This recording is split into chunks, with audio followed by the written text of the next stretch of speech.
ছেলের জন্য আজকে দুপুরবেলা রান্না করব যে চিচিঙ্গা পটল দিয়ে যে শিং মাছের ঝোল। শিং মাছটা আগেই আমি বেছে ধুয়ে লবণ হলুদ মাখিয়ে রেখে দিয়েছি।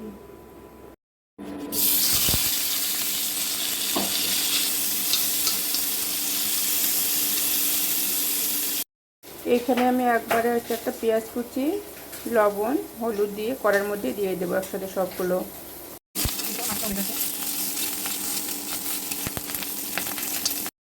আমি ভাজা মাছের মধ্যে দিয়ে দেবো।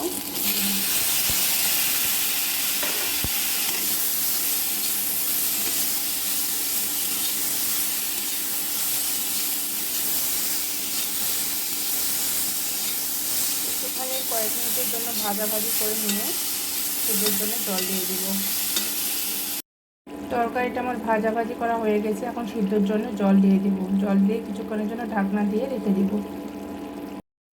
এই যে আমার তরকারিটা এখন হয়ে গেছে, এখন তরকারিটা নামিয়ে নিব। নামিয়ে নিলেই ছেলেকে খাইয়ে দেব।